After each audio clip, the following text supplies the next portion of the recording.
Okay, how can borrowing $1 million possibly be safer than borrowing 10,000? I mean, that question just sounds completely backward, doesn't it? It goes against pretty much everything we're taught about debt. But in this explainer, we're going to break down how the wealthy use this exact paradox to build absolute fortunes. Let's just kick things off with this bombshell of an idea. The rich don't take loans with the intention of ever paying them back. Now, on the surface, that sounds incredibly reckless, maybe even a little shady. But what if I told you it's actually the cornerstone of a really powerful wealth-building strategy? And this brings us right back to our central, kind of mind-bending question. How is this even possible? How can a massive loan be a tool for getting rich, while a small one can be a total financial trap? Well, the answer reveals a fundamental secret about how money really works. To get it, you have to realize that not all debt is created equal. Seriously, it's like there are two completely different worlds of debt, and they operate by totally different rules. It's not about the amount you borrow, it's about how and why you're borrowing it. The entire secret, the key to making debt work for you instead of against you, really just boils down to one simple thing: what you're using as collateral. What is actually backing that loan? And this lays it out perfectly. On one side, you've got income-backed loans. Think car loans, credit card debt. They're secured by your future paycheck. You use them for consumption, to buy stuff, and they shrink your net worth. But on the other side, you've got asset-backed loans. These are secured by things that grow in value, like real estate or a stock portfolio. This isn't just a loan, it's leverage. It's a tool for investment, and it's designed to expand your net worth. So, how does this actually turn into a powerful strategy? Well, it's not about a single loan. It's about creating a continuous cycle, a wealth-building engine. We'll call it the Refinance and Expand cycle. Now, this requires a total shift in your thinking. For most of us, the goal is to get out of debt as fast as humanly possible, right? But in this world, the goal is the complete opposite. It's not about paying the debt down at all. It's about using that debt to get your hands on even more assets that will grow in value.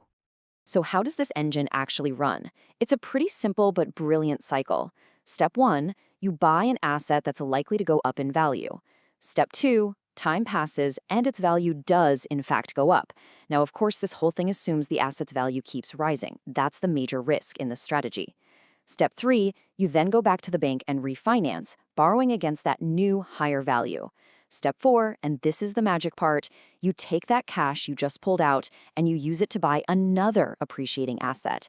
Then you just repeat over and over and over again. And this quote just nails the core philosophy. You aren't worried about the loan itself because hopefully your assets are growing much, much faster. Your entire focus shifts from paying down debt to growing your portfolio. The debt is just the fuel for the fire. But wait, there's one more piece to this puzzle. And honestly, it's the most powerful advantage of them all. It's what really separates this strategy from everything else. It's something called non-taxable liquidity. So we've seen how the wealthy use these asset-backed loans to just keep acquiring more assets in this endless cycle. But what is the ultimate secret weapon? What's the killer feature that this strategy unlocks?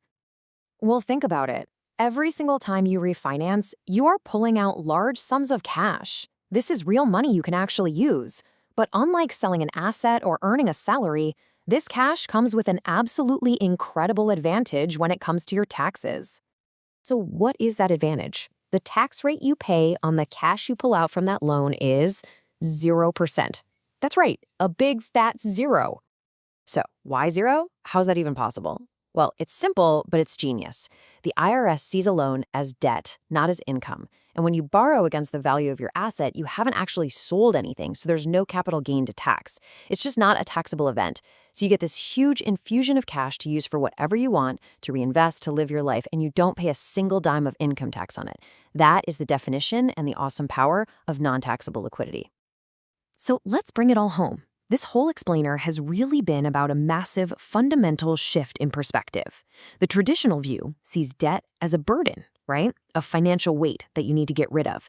But the wealthy view sees debt completely differently, as a powerful financial tool, something to be managed and leveraged to build an ever-growing portfolio of assets. So this leaves us with one final question to chew on. After seeing the difference between income-backed liabilities and the power of asset-backed leverage, is debt a trap or is it a tool?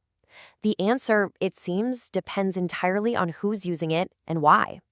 And that's really the key takeaway from all of this.